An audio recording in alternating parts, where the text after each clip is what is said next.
Live from Sadler Studios, it is Stay Busy with the King, Armand Sadler. Help me, God.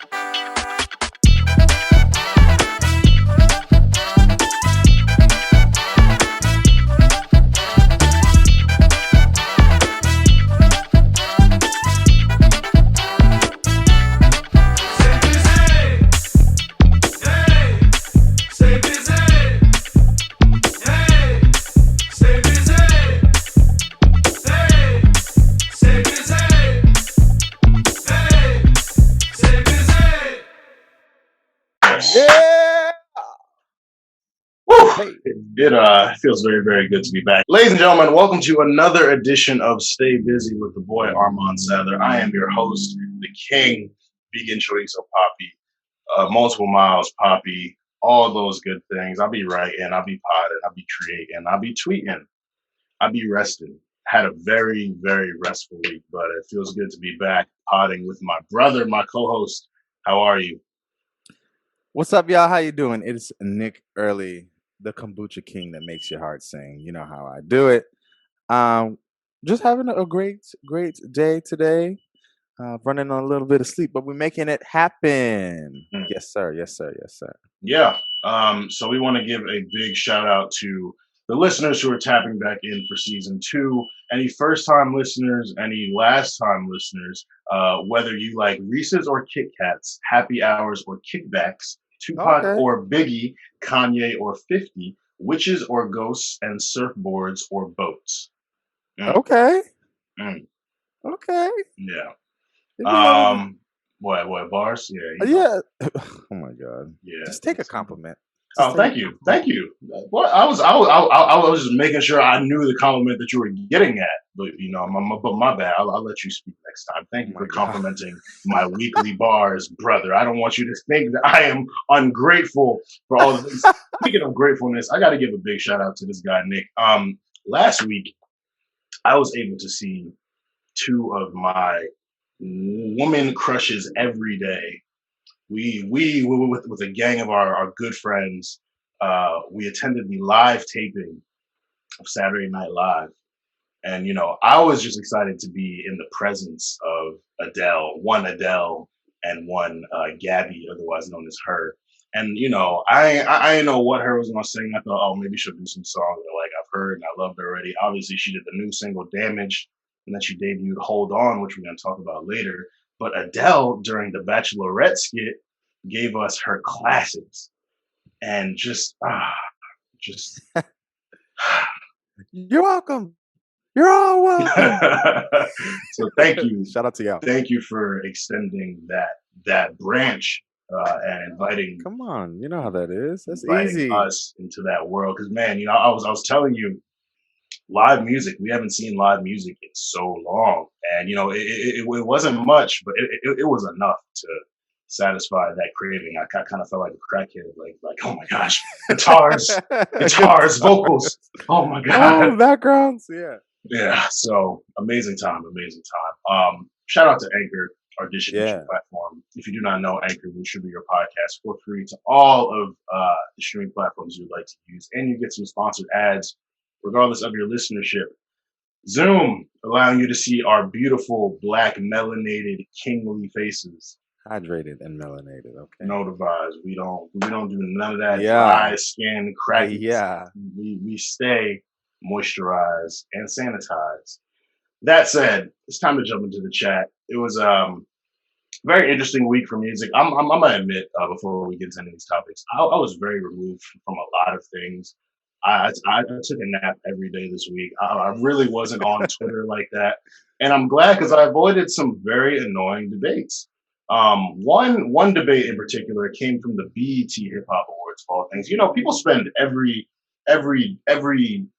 they spend all the time talking about how BET Awards don't matter anymore. No one cares about BET Awards, blah blah blah. And then Megan Thee Stallion wins BET Hip Hop Artist of the Year, and Twitter goes up in flames. They're like, "Oh, little baby," and I will say, if we're talking musically, Lil Baby definitely had one of the biggest years of There it anyone. is. But Hip Meg, hop. yeah, but Meg also had a very very big year in hip hop as well. And if we're talking hip hop artists, and that's the thing, we don't know BT's parameters. We don't know if they're just thinking musically because if you look at Meg, she had a really big year outside of music as well, Well, yeah. which is all encompassing in being an artist. And I was just like, why do we really need to debate it if people don't care about BET Hip Hop Awards anyways? Like, Lil Baby got his double platinum album, major features. People are putting him people are comparing his run to Future's 2015 run and Lil Wayne's 2007 run. It's like so Lil Baby is getting the acclaim and the conversation that I think he would want as an artist. So I don't Yeah. think he cares about a BET Hip Hop Award personally. What do you think, Nick? I think he's probably like, nah, forget that. We don't care about awards or whatever. But like, I feel like every artist, low key, like, it's not a validation thing because they're not seeking the validation. Some artists do seek validation, but some, Mm, I think, it's just like you just want to check those boxes. And I right. think that there are certain things as like they don't want to look back and be like, well, you didn't get that or didn't get that. And I don't think the BET Awards, the BET Hip Hop Awards, don't have that like that high like notoriety to say like, oh, you didn't Yeah. get a BET award, like, oh, Yeah. what kind of artist are you? Like, up that's your Hall of Fame status, revoked because you don't have that. No one's thinking about that. But I would say musically, it for me it doesn't make sense as a choice. Like if Mm, we're just talking strictly music, because Lil Baby has been doing everything they do. I don't even listen to him, but I've just heard of this run. I've listened to the project a little bit, but mhm. I think in just consideration of we're talking about things that done for music, Lil Baby has to get it, Mm. and that's just I think that's based on what's been out. Like not even trying to go outside of the music, but Yeah. outside of the music, obviously Meg has had a way bigger year, Yeah. bigger few months, I would say. So Yeah. I don't know. And Yeah, I'm not mad at anyone who feels Lil Baby is bigger. Like musically, I agree he was. Like my thing is, if we're giving the power to BET to control this narrative and control the conversation and to affect us this way, then let's all agree on that. Because you got some people saying, "Why do I care?" and then you got other people arguing like it's a Grammy or like something else, it's as not if like nobody's Grammy. yeah, like we as black consumers of music, we don't have that award show that we hold in that high esteem. So like, it was just very weird energy going towards the BET Awards of all things. And I will say, they've been doing their thing like during the quarantine era with the performances like at the regular BET Awards and the BET Hip Hop Awards, like having each artist kind of make a new video for each performance and just because you have to go jump through a lot of hoops to make it a dope award show in the midst of COVID. But they've been doing their thing with that. But I'm just like, really, guys, like we do nothing but clown this award show for years. So, anyways, another annoying conversation that was spawned that I kind of found my way to stay out of. Busta Rhymes, he dropped a new album this past week, Extinction Level Event 2, The Wrath of God, very long album title. And he led he led with the single this week featuring Kendrick Lamar, Look Over Your Shoulder. Very, very dope single, I will say. It was very nice to hear from Kendrick. We've been, waiting to hear from him all year. Um, and it's kind of like there's been that void. Like J. Cole gave us a couple singles, and I don't know, he didn't give us any features, just a couple singles. Drake gave us a whole project and a bunch of features, but Kendrick is like, well, what's Kendrick doing? Where's Kendrick at? So it was good to hear from him. And of course, people started talking crazy once Kendrick dropped a verse. There was a tweet that went out that said, Kendrick's been the best rapper of the last decade, and anyone who says he doesn't have a claim to the GOAT conversation is absurd. And from there, the conversation naturally went from Kendrick to Kendrick versus Hove, which was very interesting. I've never really heard that comparison being made It's odd. too often. And then, of course, once Hove comes up, Drake has to come up as well. And the argument there, which I didn't necessarily agree with either, there are people, and so Drake is the outlier. Drake has stayed around for the last 10 years. He's never really taken a long break. He's consistently been on features, consistently put projects out, and he's shown that certain people are capable of staying and maintaining that presence and continuing to get bigger, despite the fact people are getting tired of them. Kendrick, as we've discussed on this podcast a bunch of times, he's a gourmet chef. You're not gonna have his filet mignon every day, but when he does make it for you, it's good, and like having that experience is good enough to carry you until the next time you have his filet mignon. And there are people saying, well, Drake's stuck around longer, he's released more, Drake's giving us quantity and quality. It's like, yes, that's Drake's blueprint though. Like that doesn't take away from what Kendrick has done in kind of being more strategic and more selective in his releases. Like Kendrick and Cole are a bit more similar in that way, although I think Cole has appeared on way more features than Kendrick. So I would say in terms of presence, it's obviously Drake, Cole, then Kendrick. But Kendrick's contributions every time he does put music out, seismic shifts. He got a Pulitzer Prize. Like To Pimp a Butterfly is Pulitzers. Yeah. So it's like, if we're talking numbers and stats, it's very hard to argue against Drake. But if we're talking critical acclaim, impact, all that, like Kendrick definitely has an edge. That's something that I'm as a fan and I'm willing to concede. And I'm at the point now, I just don't see a need to really compare them anymore. Like we get what we get from Drake, we get what we get from Kendrick, we get what we get from Cole. I'm excited to be alive and appreciate those three as they've risen to prominence and have birthed new eras of artists. Like, we see Kendrick, Cole, and Drake's influence in all these new guys coming up. YBN Cordae, Baby Keem, all these melodic guys, Tiller Black, who are kind of taking that dark and R&B rap hybrid. It's like we've gotten so much because of these guys that I don't see a need to debate anymore. How do you feel about the conversation at this point? I agree. It's just kind of like people got to understand. There's in the three-headed dragon or whatever, the three-headed beast, whatever you want to call them. They each bring different things. They have their own different personality, but there's a reason why they're in each slot, right? Yeah. And I feel like people consistently want to act like currency or recency is like a situation, because if you also want to add numbers to it, besides the impact, besides the cultural relevance, Kendrick does crazy numbers. He's broken all types of records for Good Kid, Mad City, like so far as it's staying on the Billboard charts and all these things like that. So Kendrick is valid in all forms, and I think that he's one of those people that I think pushes the creativity a little stronger. I would say of the three, he's the most creative from a standpoint of visuals, rollout, delivery. Drake is what you see is what you get, very centered in this world. Same with Cole. What you get is what you see. Like, KOD was the most, I think, high concept that he had of his project. Everything else is very like real, like your big brother talking to you sort of thing. Drake is like, the commercial superstar. Kendrick to me is the most creative, most poetic, most artistic from that standpoint, like of creating worlds and creating, like, not that his albums are so high concept, but like Good Kid is very much so grounded in this world, but you really were brought into the world of what it's like to be a good kid in a mad city. Same with, I don't think a lot of people even understand To Pimp a Butterfly. And a lot of people don't even understand like what it really means and like that sort of thing, and what his internal battle was there. So I think his music is a lot more self-reflective. His videos to me hit a little harder from the standpoint of like they're not just like a high budget video. It's just like it's a video that you think of and you remember. That when I'm in conversation, I cite Kendrick videos all day. I'm like, that one shot in the All Right video when he's doing this, or the shot of this, like I think he just pushes the boundaries a little further so far as that goes. But you and that's why his meal has so much nourishment. You're going to talk about it until you have the next one. So we got to give him his love. They satisfy different things, and and like even looking over the course of history, like I'm sure Biggie fans weren't looking for Pac to do what Biggie was doing, and the same way they weren't looking for Biggie to do what Pac was doing. And like, Hov and Nas, because they were both New Yorkers, like they're a bit more similar, but like I don't know. It's just very weird that we try to pigeonhole these artists into the same strange. But and I'm again really glad I was able to avoid that conversation on the timeline. Something a bit more cheerful.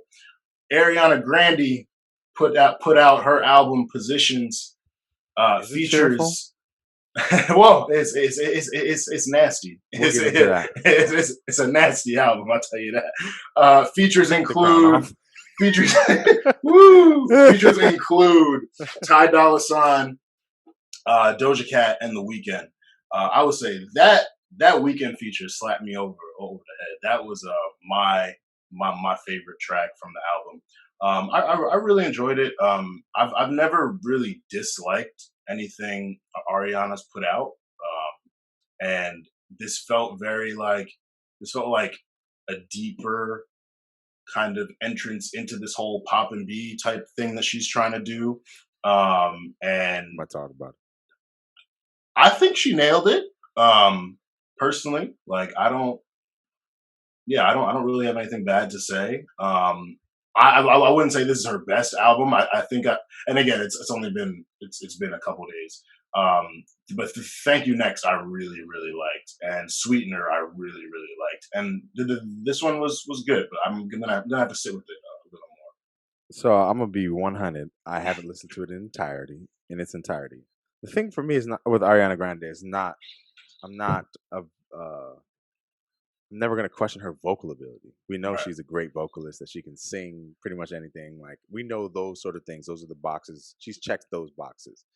I was on Clubhouse and there's an interesting conversation that was being Mm. had about this album in relation to the whole almost her becoming a blue-eyed soul, singing the music that a lot of young black R&B women are singing, like, and almost more to the T. From the songs that I did hear, I'm like, oh, like most of this is like R&B and hip hop, like, Mm. and it's packaged in this like very pop leaning thing, whereas the black women doing so don't get the love, doing the exact same type of music, same type of beats, Yeah. and so the conversation was very interesting, and they started to talk about a little bit about the songwriters and like why are these songwriters giving her these songs, and like aren't there black women that they could be giving these songs to? And I think it was just like I think an interesting conversation and thing to think about. Of course, we're always going to talk about colorism and the sort of things like when someone of a lighter skin tone, most of the time, what happens, they do something that we've always been doing. They get shine, notoriety, or they put it to a new audience or a different audience than we go to because we perform to ourselves most of the time or to our audience, and then it's innovative, it's new, it's fresh, it's hip, it's fun, it's all these things that I think a lot of artists who've been doing this stuff don't get to do as freely as she gets to do it. So I just want to Yeah. hear your thoughts if you had anything on like the opinions there. They were talking about Victoria Monet and her Right. writing. They're like, why does Victoria always give her good songs to Ari? And then people going back and forth saying that she may be better songwriter than she is, but an artist. But the point being is that like we need that there was like almost a cry for like we need black women to have the same sort of commercial success singing our music when an artist like Ariana Grande can do it. So Yeah. No, that's a very fair point. I don't disagree with any of that. I think at the end of the day, the songs go to art because there's a big bag associated with having songwriting credits on an Ariana Grande song. Like she's a major pop star. So like and from what I know, and please listeners correct me if I'm wrong, she's never really done anything to disrespect our culture or kind of just to like profit off of it and then like kind of denounce it in ways like Post Malone has done or Miley Cyrus has done. Like I think there's a general respect for Ariana Grande within our culture, through her ties to like Big Sean and she's a Two great Chains vocalist. and I think yeah, she's just a great vocalist, and I think we need to yeah, give her her flowers in that regard. hmm And she's gotten cosigns from the black community, like when they did the tribute to Aretha. I think she was saying there, and like yeah. I don't know if that was when it happened, but like somebody called like Patti LaBelle, I think, called her black. Like Wow. she got big cos, and that was a discussion in the clubhouse room. But like Yeah, she's gotten a lot of cosigns from the community. yeah, So in a way, that's sort of been the license. I mean, Pharrell produced. Pharrell, though, Pharrell is obviously a staple in our community, pillar in our community, but like he's worldwide at this point. yeah. And so He produced on produced a Sweetener. Sweetener, yeah.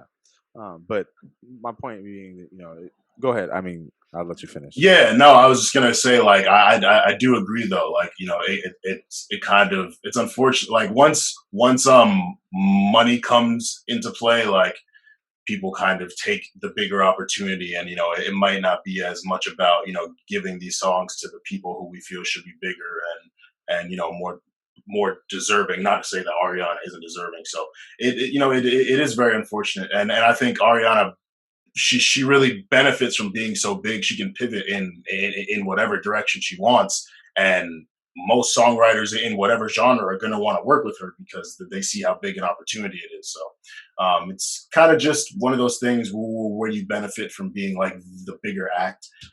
But that was a dope conversation. I wish I was a part of that. Yeah, it was.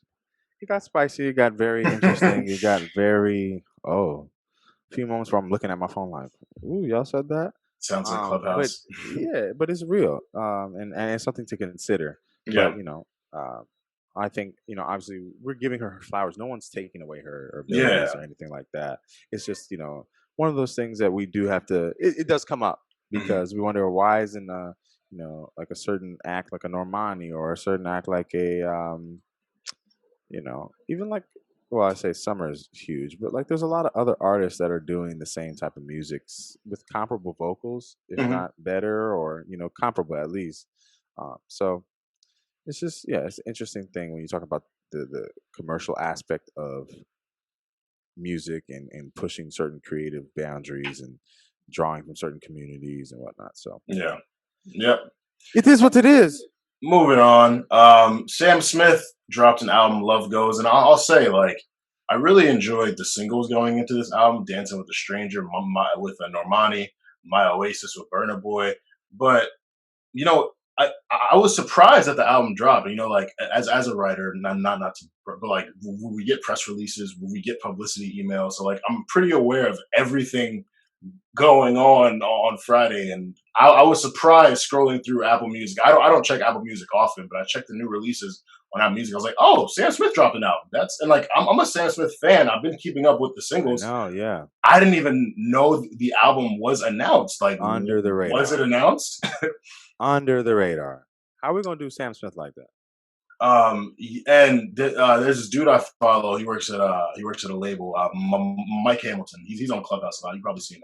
He's a bro also. Mike. But he was tweeting yesterday about how, like, he didn't know the Sam Smith album came out either. And if you look back like 4 or 5 years ago, Sam Smith was a huge act. Like, One of the biggest. every single thing he did in music was major. And he's, for the last couple of years, he's had a pretty big song every year. He dropped an album back in like 2017. I liked it. But Don't remember it. yeah, it's like it's just crazy to see that, like, as music has shifted towards a streaming era, like who's kind of, I don't want to say fallen behind, but like not been at the forefront. And Sam doesn't drop as often as these other acts, so that could play into it. But like neither, like, Adele doesn't drop that often, but Adele's albums are also like absolutely incredible. I don't know if we can compare Adele and Sam Smith. Like, We cannot. I think that they wanted Sam Smith to have the impact like Adele, but it might not have. It hasn't stuck for as long as Adele's has. You have to deliver. She did what? 19, 21, and then 25. 25. Then when 25 came, it was a spirit bomb when it dropped in. But my thing with Sam is just like, and I know to my knowledge, I think he's had like physical problems. Like I think he had vocal nodes. For those who don't understand, yes, vocal nodes, it's like, if I guess I'm saying it correctly, it's like a callus on your vocal folds, or like it's damage to your vocal folds in some way, and it like prevents you from singing, or it like really significantly decreases your range. It sometimes can be painful. A lot of people have to have surgery. There's been a lot of artists that get it. Yeah. But the music's like, and maybe I have to sit down and like do like a more in-depth listen from his 2013, 2014 stuff to now. But like, I've enjoyed everything he's put out like recently. It just seems like it hasn't had the impact on the people in the same way. It's not sticking. Yeah. And I think a lot of it too, though, he was one of those guys. Like, if you listen to the music that he really like came out into the limelight with, ballads, power ballads, like where we see his vocal range. Like, think about "I'm Not the Only One." Think about just yes, I do. I believe. I believe. Like, think about all the Sam Smith songs that are just him and vocals. And then yeah, he had the Nirvana joint. He had the Latch. the Latch with Money Disclosure. on my mind. Money on Yeah. my. That was my joint. So he yeah. So he had. I feel like with him, he had a better balance. Mm. And I think now, I think he might be leaning very heavily. They might be pushing him very heavily into like the commercial pop lane. Yeah. And obviously, like I can't speak so fluidly on it because I haven't listened to Sam's full projects to be able to speak on to like if he has that. But I think his singles as of late have been more pop joints, and I think that's why it gets lost in the clutter. Mhm. Whereas like he doesn't have like a power ballad. And I think that oftentimes what people do is that I think have some sustaining power. I think we can talk about this a little bit more. You sort of see like a consistent pattern for at least 2 albums, right? To sort of establish, or like the 2 projects you see like consistent boom, boom. And from there they get to experiment and do whatever. And I think with him, we had that, but then like this like album before this one, I don't know the title. I don't remember when it came out. I couldn't tell you a song off of it. Meanwhile, we were huge Sam Smith fans. So like, what are we doing to real vocalists? That was the album that had 2 Good at Goodbyes. I'm way too good at goodbye. That was a heater. That was a heater. It was hot. Yeah. But it's like, I don't know, man. It's a challenge. It's a challenge. Yeah.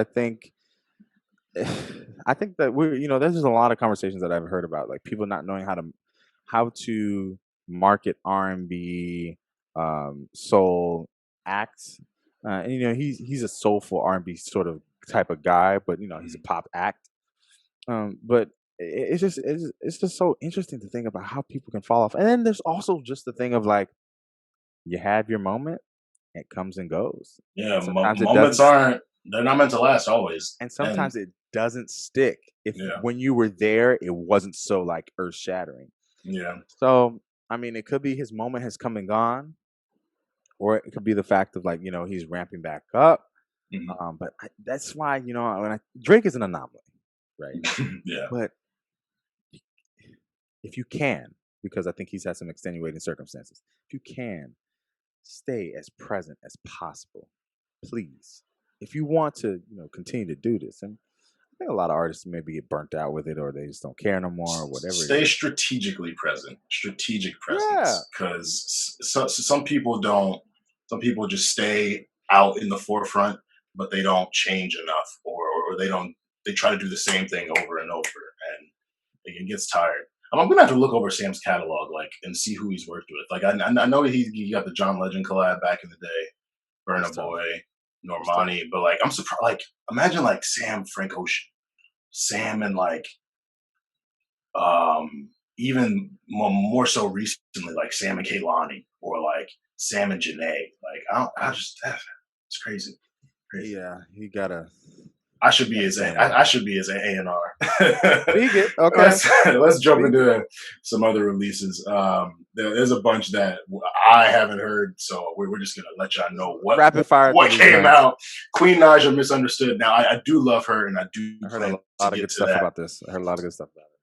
Common, A Beautiful Revolution Part 1, with features from PJ, Lenny Kravitz, and Black Thought. That sounds good. I know I like Common, so I'm gonna definitely tap into that. Trippie Red, Pegasus. Also heard some good things about that. Promise I will get to it. At the time of this recording, I think it's #1 on iTunes charts. Okay, well, shout out to Trippie. And Trippie is connected to our new employee of the month that we will be debuting in a few segments. Deontay Hitchcock, Better Deluxe. Love Deontay. Shout out to him for that release. Omarion, The Connection. Now, I really liked the single. I think it was called Mutual with Wale. That's right. That's the pocket I want him to be in. Get on your grown instrumental live pocket. And you love someone who wrote on that track. Anderson .Paak wrote on it. That's my guy. And you can hear the Anderson influence. And this is the album. I believe this is the album that Omarion and James Fauntleroy were working on together. And so just from hearing Mutual, or I really hope that's the name of the single. Okay, cool, awesome. So after hearing that, I'm definitely looking forward to checking out this Omarion project as well. WizKid, Made in Lagos. Heard some snippets. Lagos will not give you guys a full review, but the feature list looked really good. Her is on that joint. Ella May is on that joint. Come on, like I can't wait. I don't typically do this, but the amount of chatter that I heard about this project, I had to, like, positive feedback that I heard, I had to give it a little bit of a spin that I could just to get a taste. Y'all saw me when I got on this call, this Zoom this morning. That's what I was listening to. So I'm really excited to get into the rest of that today. And yeah, everything I've heard about it has been great. So let's keep going. All right. Eric Bellinger, Eric B for president, term 3. Shout out to Eric Bellinger. We like him on this pod. Freddie Gibbs featuring Big Sean and Hit Boy, 4 Things. Now, they've been teasing this for a while. I was expecting, one of those very lyrical, like one of those fun lyrical exhibitions. Hit Boy has been on a producer tear this year.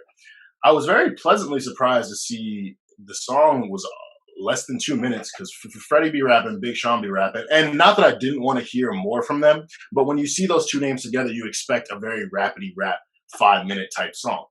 Yeah. This felt very fun. It was dedicated to the Lakers winning, so it had a very championship triumphant feel to it. They did really fun, like 2 bars Freddie, 2 bars Big Sean. They like really weaved in and out, and it was like, people get really upset when they see Big Sean is featured on a song because the people have problems sitting through a Big Sean verse. I don't know why, but I was like, yo, Freddie, this is a genius way to make people listen to Big Sean without them having to sit through a full 16. You 2 bars in, and then you give 2 bars, and then you come in, you give them a hook. It's 2 bar 2. I was like, yo, this is and like, because like Big Sean had some really good lines on it too. Like at the end of the day, he is a punchline rapper, so he's very hit or miss. And this song hit for me, so I would strongly suggest you guys check out 4 Things. Lil Durk, Black, and Young Thug collaborated for "Stay Down." I enjoyed it. I didn't love it. Seeing the names, I expected to love it. These are 3 artists that I really, really enjoy. Again, maybe with sitting with it more time, but these are the melodic. You're very gracious. Hey, very gracious. I didn't like it, but let me sit with it. Look, bro, singles. Like, if it sounds like so you can say it sounds like everything else they've done too. Well, here's the thing. I have written off songs before very early, and they've become some of my favorite songs in 2 months, 3 months time. Like Party Next Door had a couple on Party Mobile that I was like, that's a skip. That's a skip. Now, like Never Again is my favorite song on that album. So it's like, I like, while I'll give an opinion on something, I don't want to be married to it. You know what I'm saying? So and this is what I try to encourage everyone to do. This is what this podcast is for. Like, people really focus on these moments in time and they give these opinions and they stick to them. And it's like, something might impact you later. Like, I didn't love To Pimp a Butterfly when it first came out. Now I see how magnificent it is. You know what I'm saying? You gotta give stuff time sometimes. Anywho, oh my God. French Montana and Pop Smoke Double G. Did not hear it, but yeah, check it out. Let me know how it is. It's always good to see Pop's name. With next to French, I'm a little concerned, but we wilding today. Tierra Whack Dora. Next. Whoa, bro, what are you doing? What are you doing? Do not disrespect Tierra Whack like that. I love Tierra too. Maybe I was in the wrong mood for this song. I like Tierra. I'm not gonna give it a chance to grow on me. I'm gonna just listen to the songs of Tierra that I do like. I'll be ready for the next single, Tierra. Love you. I will play it when I come by the apartment, and when we will see your mind change. Her. Our baby, as we said, debuted "Hold On" Saturday Night Live. I mean, there's what else is there to say? But I'm just ready for the full length album. She's dropped so many Lucy's over the last year. I don't know what's going to be on it. I don't care. I just know it's going to be good. And you know what's crazy? Damage dropped the Damage single in the video, and I saw people on Twitter saying, maybe Her isn't boring after all. I was like, wait, y'all thought Her was boring this whole time? Yeah. It took Damage for y'all to think she's not boring. Was she boring, or was she just reserved as an artist? Was she just not present, and was she just allowing y'all to focus on the music by wearing her shades and covering up and not doing interviews and all that? Is it boring? Is it boring? So this is what I'll say.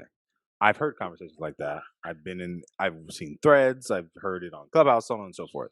A lot of people for a long time, like, expected that for the EP, not the two EPs that she made at the album, like I used to know her, those EPs, like that around that time, people were expecting her to be more out front because, especially after the Grammy nod, like people were expecting, like, all right, take the glasses off, like, who are you? We want to see it, and I think it was like, I think after a while people were kind of like over it, just like over the whole mysterious thing.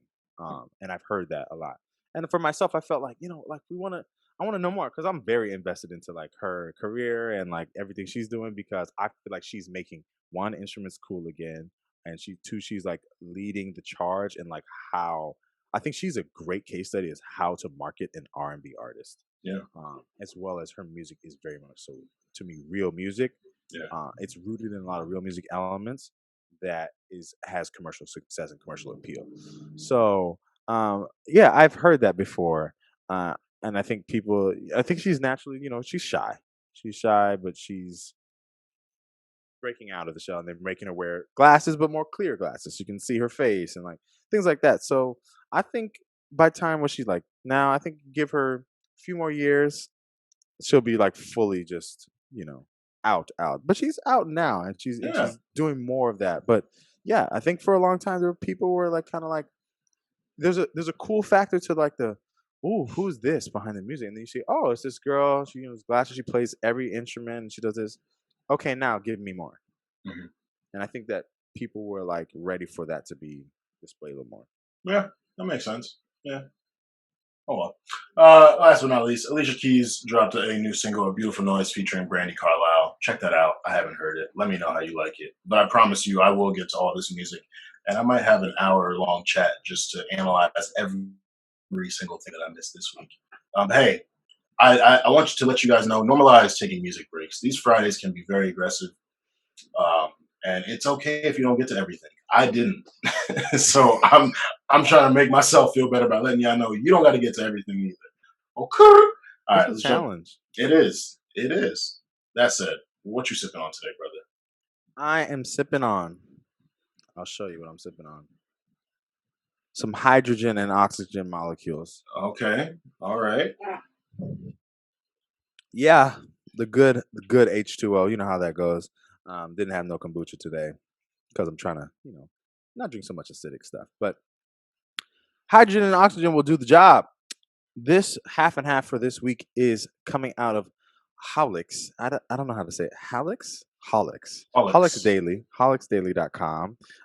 This is basically a discussion about Spotify's new tool revolutionizes music podcasts, and it is free. This is by James Shotwell. So thank you, James, for giving us this information, telling us that Spotify is reinventing music podcasts. Now they just released a feature where users worldwide can create podcasts using Anchor that includes music from the Spotify library. So all my podcasters out here, this is very interesting if you've been trying to license your music or just be able to not get caught with copyright things, because people on Twitch is getting smoked right now with that. Like, it's been a big thing. So license your music if you can.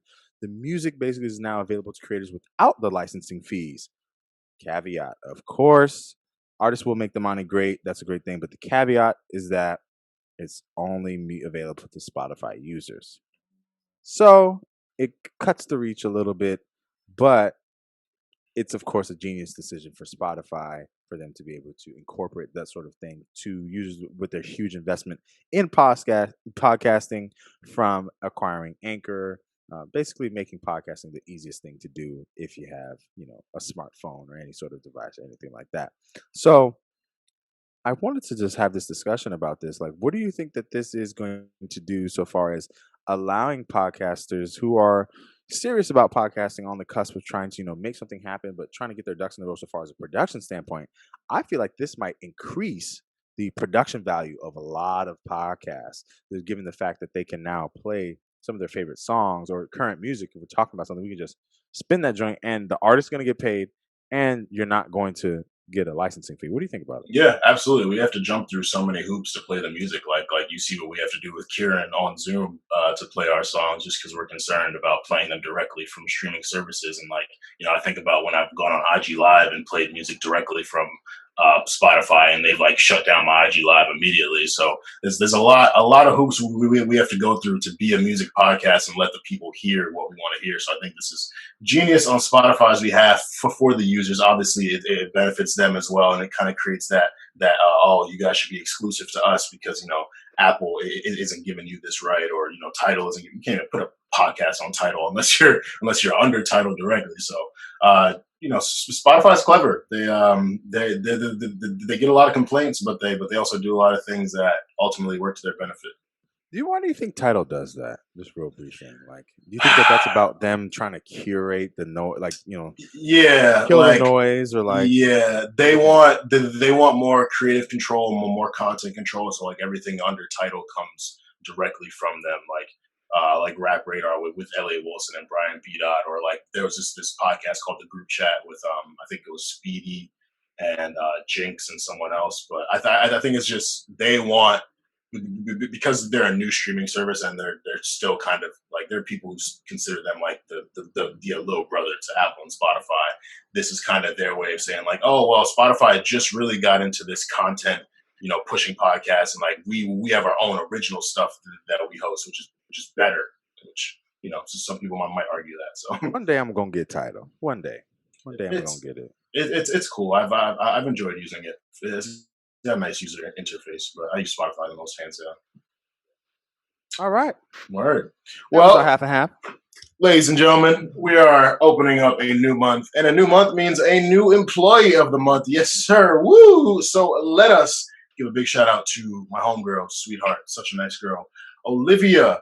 Hope I'm pronouncing this right. Shalhoup. Just gonna repeat it a bunch of times. I hope I get it right. Olivia is a social and digital media strategist for one Trippie Red. You might know of him. We spoke about him earlier. Just put an album out called Pegasus. She's also the director and founder of Amethyst Collab, and they do creative consultations, branding decks, and they do playlist marketing for artists. Now, Olivia is committed to putting women at the forefront and having women's voices be heard. So she hosts digital panels exclusive for women in marketing, A&R, management, and various other disciplines. And she has popular boss talks with, you guessed it, the women. I really enjoy her. We came into contact a couple months ago, and she's been a huge support. I love everything she's doing and just the energy she brings to the music industry, putting women at the forefront. Really, you can't ask for more than that. So one more time, shout out to our employee of the month, Olivia.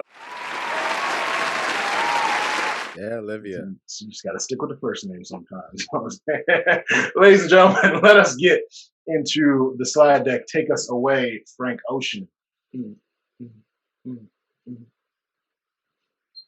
All right. So, episode 7, lucky number 7, our jewel episode. What did you bring for us to play, brother? I have a great song. Found this artist on Clubhouse. I was just in a room when we were playing. It's called, the room is called Let Me Beat.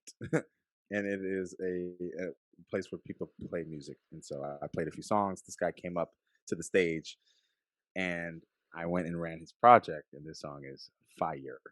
This is Honey by Asar. This is Asar Ro Marsalis and Aaron Doe. This is produced by Aaron Doe and a few others. Check it out.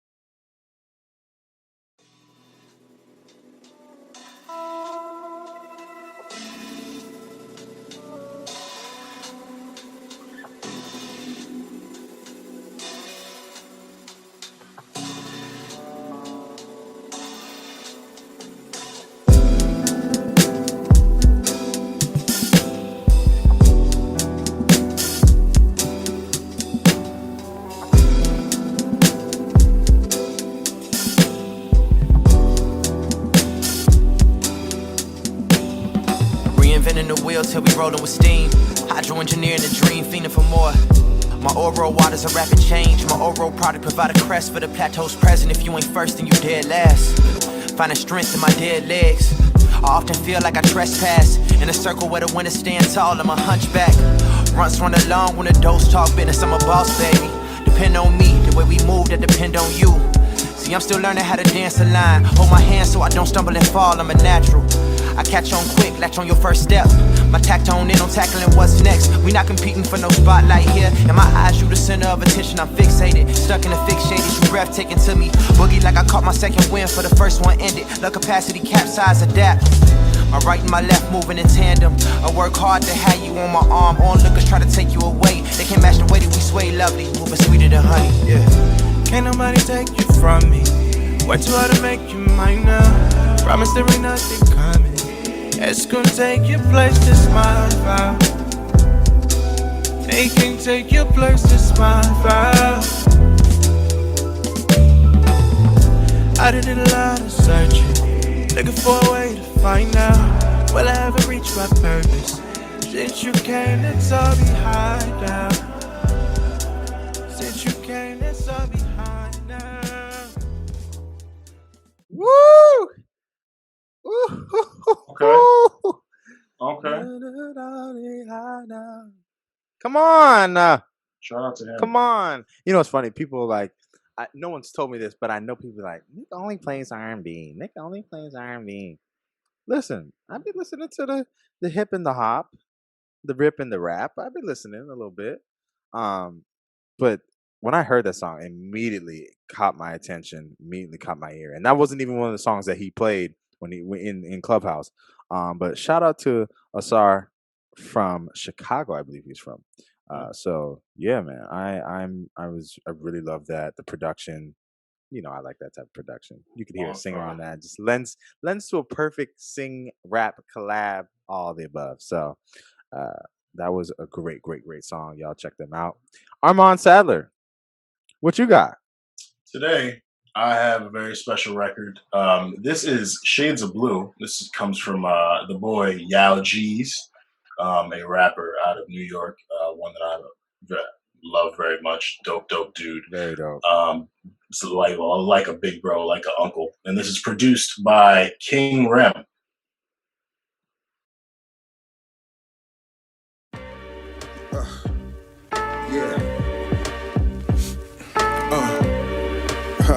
Get back in the bag, Hard times, somehow we made it through. I'm Pablo Picasso, painting shades of blue. My rhyme book one day will be hanging in the Louvre. Scar, battered and bruised, at least the frame is new. Confused niggas will love it and try to hate it too. Shout out my boy Armand, gave me a rave review. You niggas IG live, this here's pay-per-view. The boys back in pocket, baby kangaroo. Lot of stands from overseas flights. Paid a pretty penny speaking over these mics. Pair of pretty pennies, pick them over these mics. Blue and red ones, cause they remind me of police lights.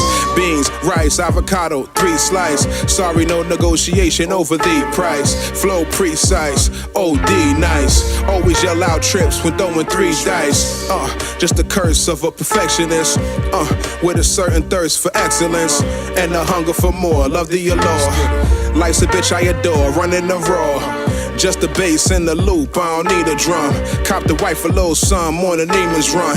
Black kings, black queens, that's who we among. As well as a few real niggas and street alarms. Classmates who's playing top 40. My uncle had us on Flatbush at the block party. Was playing naughty, Rock him, Bob Marley. A slick Rick type chain, that thing he rock gaudy. My man Tory used to pull up in the drop Rory. Shot Barneys, hot shorties, rock Maury. Said he was laying low, feeling like the ops on him. 2 weeks later, got shot dead in the armed robbery. Ooh, you should let it finish, but dang, it's all good. Yaw Geez. Yo, I gotta let people know on the story. I was there for this session, so that's why I know the bars. Wow.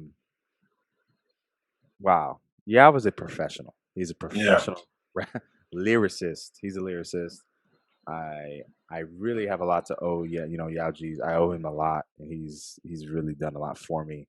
So far as setting me up with my New York situation for the studio, and just introduced me to a lot of people. He's just, you know, Uncle Yaw, as we affectionately call him. Yeah. he is the best rapper I know. So, you know, it's an honor and a pleasure to be associated with him. And he actually has a show on Mondays. We're gonna plug a show on Mondays on IGTV. Rapping with G's. Yeah, rapping with G's. You can follow him at YAWGEEZ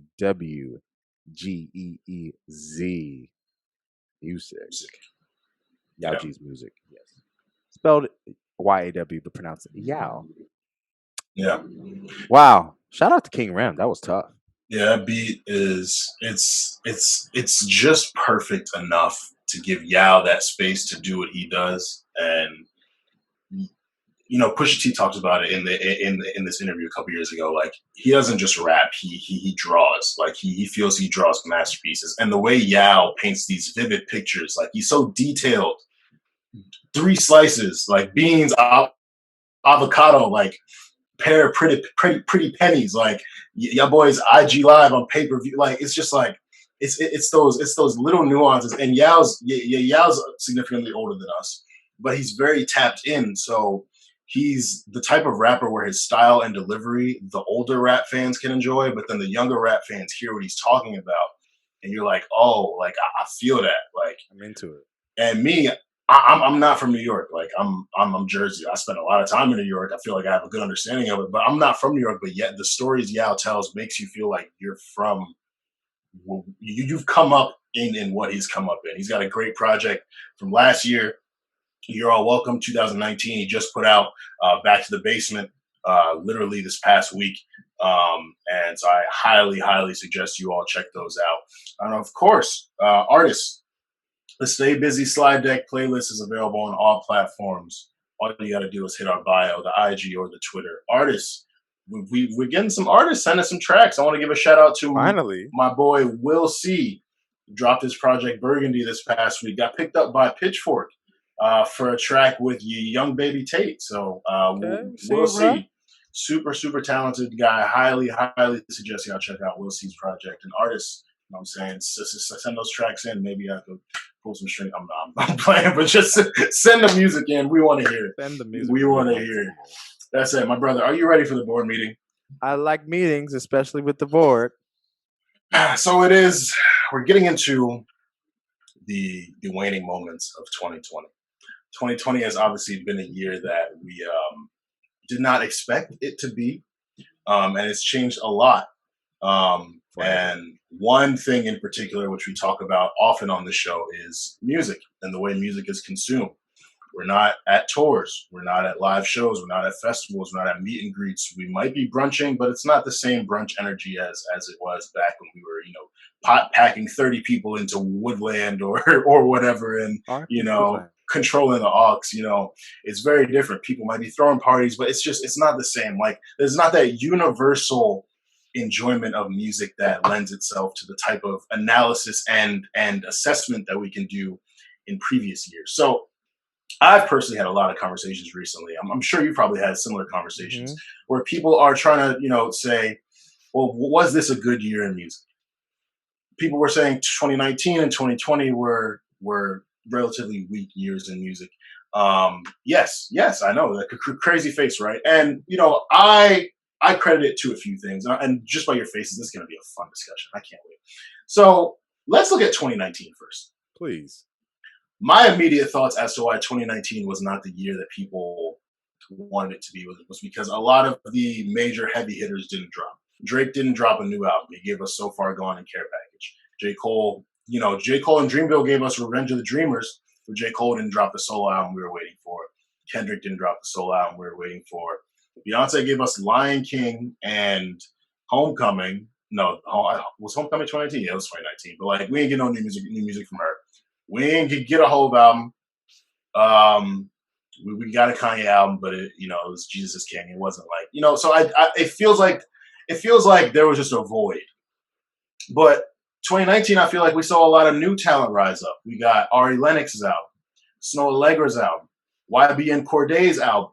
Rhapsody's album was really good. Revenge of the Dreamers put so many new artists on. And I feel like if we were to sit here and really list out albums, and we could go back and like I'm capable of this. Like if we were to really sit here and list albums, we'd see like, yo, there was a lot from 2019 that I enjoyed, but I truthfully feel like the comparison is people look at a year like 2015, 2016, Oh, people suck. 2017, and it's like, yes, if you're holding every year to these incredible classic years, let's look at what we got in 2015, 2016, 2017.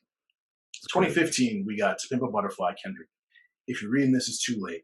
Rodeo, Travis. Strum Life, Ray Summer. We got Future's incredible mixtape and album run leading up to What a Time to Be Alive. We got Trap Soul. We got Purpose by Bieber. We got Darkest Before Dawn by Pusha T. We got Meek Mill's album, Dreams Worth More Than Money. We got Miguel Wildheart. We got a bunch. And then if you want to go to 2016, A Seat at the Table, Crazy. Anti, Lemonade, Views, Coloring Book, Yeesh. Birds in the Trap, Sig McKnight, Blonde, Sheesh. Slime Season 3. Sheesh. Did Adele drop that year? Or no, that was Bruno. Bruno dropped 24K Magic 2016.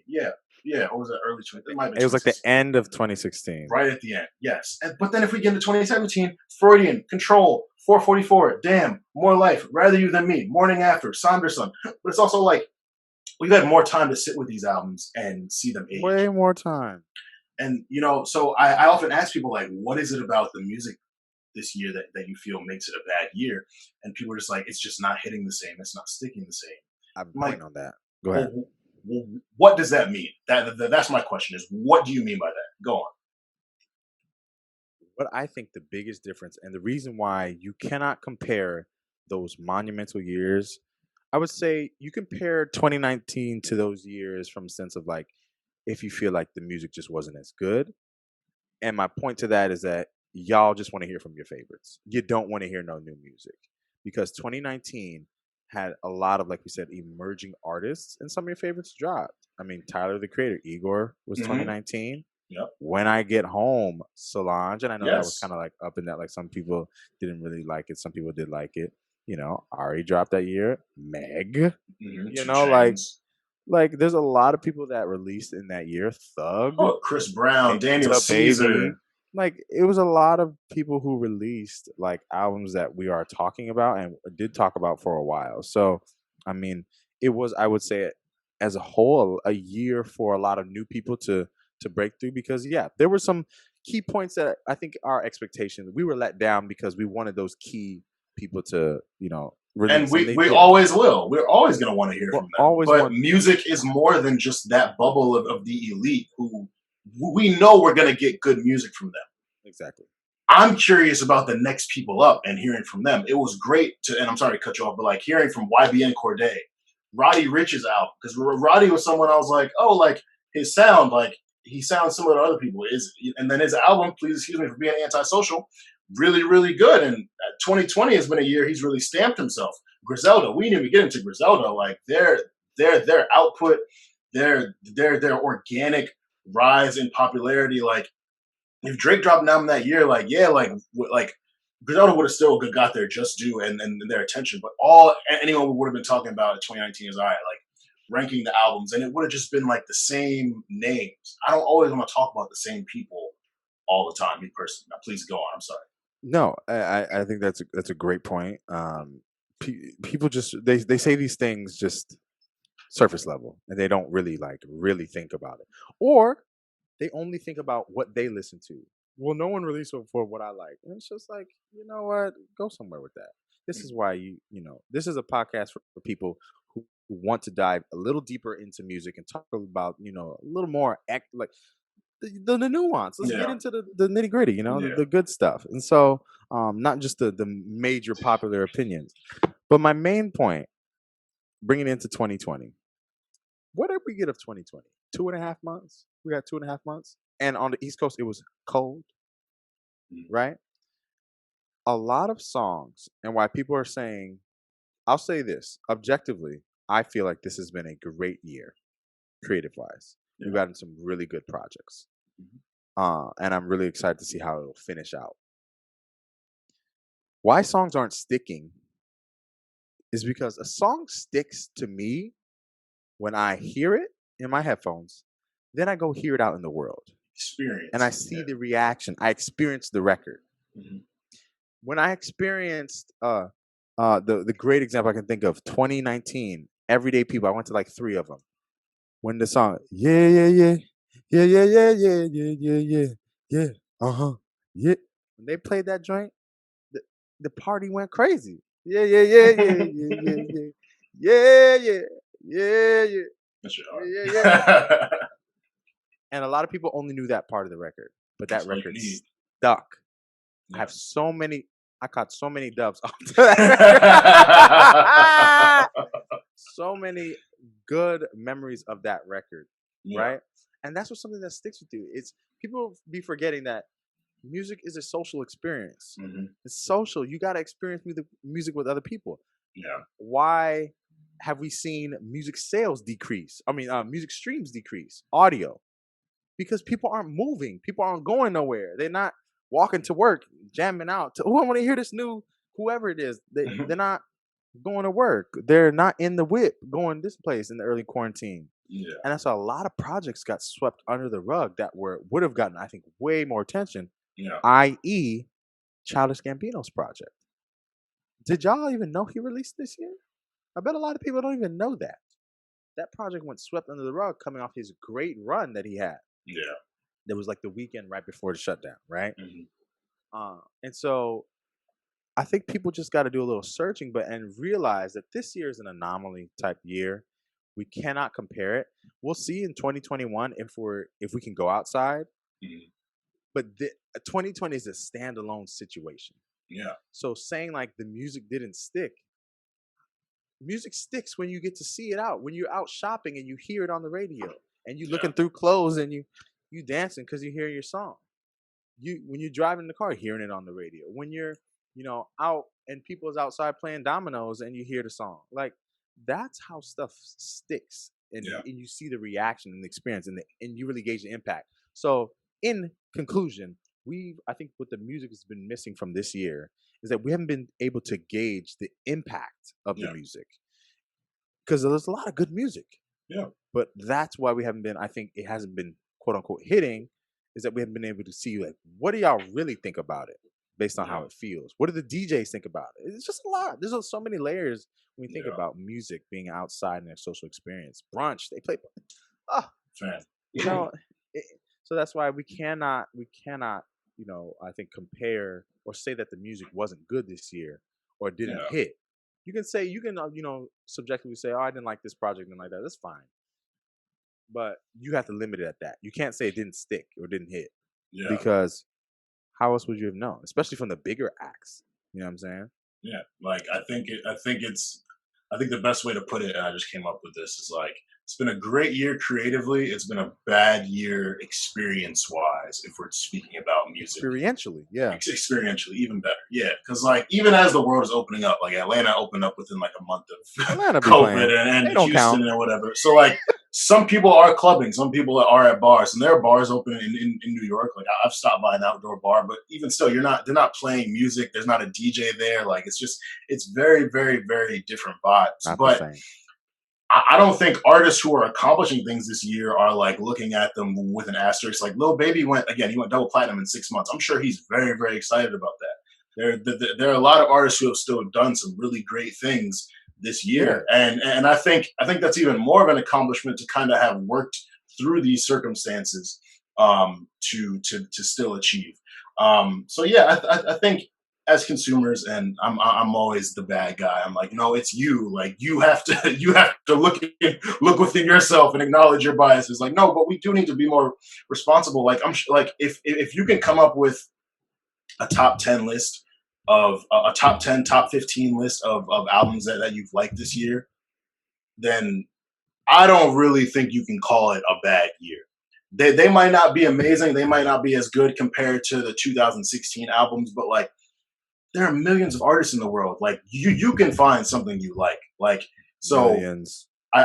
So to go back to my early point, I really think it being a bad year is based on certain people not meeting the mark that you wanted them to, or putting music out. Period. And it's crazy too, because we also always talk about how like music is so saturated now, and like everyone's releasing, and people experience fatigue. Like 2018 was a high volume year. You got Culture 2 from Migos. You got two out of their 3 solo albums. You got Scorpion from Drake. You got KOD. You got the Black Panther soundtrack. You got Redemption from J Rock. You got 5 good music albums. You got Black East Atlanta Love Letter. You got Lil Baby. 21 Savage. I Am Greater Than I Was. You got Meek Mill Championships. You got Everything Is Love. Jay-Z, and like that was a high volume year. We were getting Invasion of Privacy, Cardi B, Victory Lap, Nipsey Hussle, Astro, Travis Scott, Mac Miller, Swimming. Like that was such a high volume year, and everyone was complaining about, there's a big release every week. We can't handle this. So People then don't know what they want. We get a break in 2019, and y'all are like,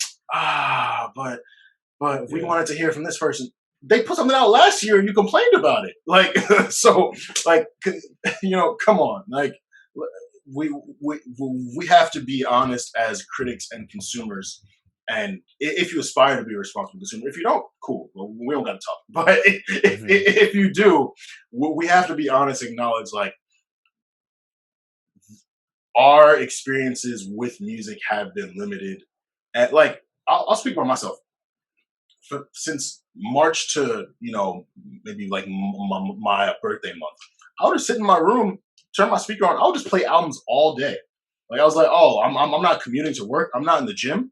I still want to hear the music that's coming out. So I would just play music all day. And it's different. It's something that I had to force myself to do. And it was more active listening as opposed to the passive listening that I would do at the gym or that I would do on a commute. But it allowed me to really fall in love with albums. Like, you guys know I speak so highly of the Division album, but like I've really sat with that, like studied it, like really learned all of the nuances, like really analyzed it and assessed it. And it's like, I feel like I've become one with the album because I had nothing else to do. So I just sat here and listened to music.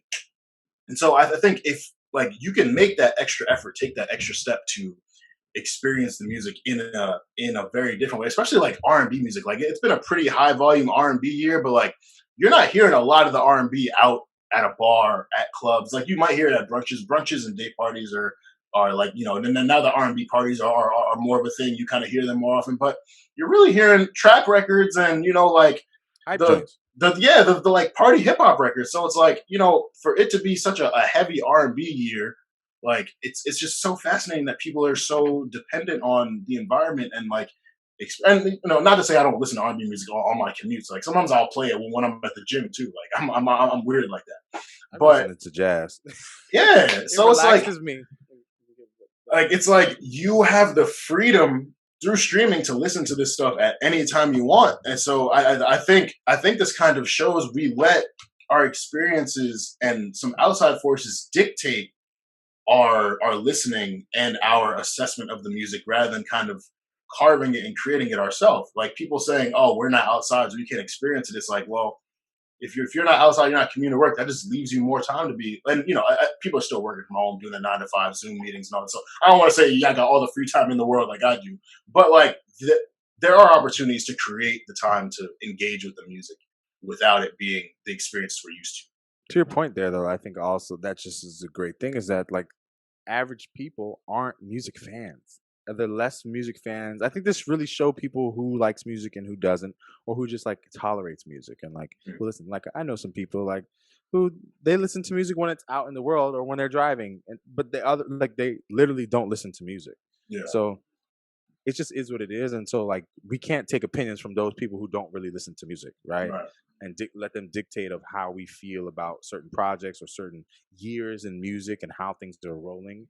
But like we said, this year is an anomaly year, and that does have to be accounted for when you talk about impact of records, because the records aren't even capturing those people that just hear them in passing and then learn the song because they've just heard it every day for the last 50 days because they've been, driving to work every day or whatever it is.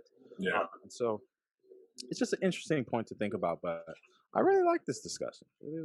This is, I'm hopeful for the rest of 2020. I've thought that I can really go on and on and on about the projects that I've enjoyed, the songs I've enjoyed from this year, from artists that I like, artists that I've come to discover. So this has been a good year for creatives, I think. Well, okay, retract that, edit that out. It has not been a good year for creatives from the standpoint of obviously, being able to make livings and being able uh, to live their lives and to the fullest capacity. However, I feel like being alone has allowed, oftentimes, like allowed a lot more creators the time and afforded them the moment to just pause and reflect on what they're doing and what they want to get to. And a lot of them have taken this opportunity of the quarantine to really go introspective and get like very good content. So I think from a lot of R&B acts I can speak to, at least, we've gotten some very deep writing, very strong songs from that standpoint. So Yeah. I think content wise, it has afforded the time and the space for creatives to really delve into the sort of things if they have taken advantage of the time that way. Yeah, and I've been keeping a list of like songs I really enjoy that I can't wait till when things are normal again and I can go to a festival. Like songs I'm gonna be excited to hear in a live space around people because we haven't really gotten that experience. Like Blueberry Faygo, Lil Mozzie, or Go Crazy, Young Thug, Chris Brown, or like Time Flies, Drake. Because I really feel like that song would have been bigger if it was like a normal situation, but we'll never know. But yeah, I've really enjoyed 2020. Like 2020 gave us your favorite album, B7. Like, and I don't think, aside from seeing Brandy live, which I'm sure you probably would have done after hearing that album, of course, I don't think it's really affected like how you would listen. Like outside being open has really affected how you would listen. But I'm an artist and I'm also a music Yeah, fan, so like yeah, we can't use we can't put ourselves in these, of course, in these things because we will seek out the music regardless. Of course. But yeah, no. 2020 was a good year. If you want to debate me on it, if you want to argue me with please, let's jump in our comments, jump in our IG comments, jump in our Twitter. Yeah, I know the vibe. Bulletin board, like I said, check out the new project from Will C. Burgundy. Check out Back to the Basement from Yaw Geez. And artists, if y'all got anything coming up that you want to announce, the bulletin board, busy I want to boys. plug a few projects too. Got you, please. R, a rapper I know by the name of R. He goes by R Story Ave. He released a project called All or Everything. Check that one out. Very good project. A lot of good stuff coming out, y'all. So I'm excited. We got stuff to look forward to, y'all. Don't think that music is lost or there ain't no hope for music, because R&B has been great this year. It's been very great. Music's been everything I've needed this year. I don't know what I would have done without music during the quarantine. So I'm very thankful for everyone who's put music out and been courageous despite all the things that kind of were hindered in your rollouts and your post rollouts. And that said, we'll be getting a Nick Early EP by the end of 2020 as well. Trying to speak it into existence. If y'all want that Nick Early EP, y'all need to stay inside, wash your hands, sanitize, moisturize, but more importantly, stay safe, stay humble, stay busy. Baby girl, how you feeling? I've been out in the world, staying busy, taking time, getting right if you miss me. I've been out in the world, staying busy. Mondays 9 a.m. Party with the gang. Every week, tell a friend. Busy over everything. Busy boys, out of call now. Ain't you heard? Got the vibes. They put you on. Got the slides. I'm the size. Running dog. No, he hold it down. Baby girl, how you feeling? I've been out in the world, staying busy, taking time, getting right if you miss me. I've been out in the world, staying busy.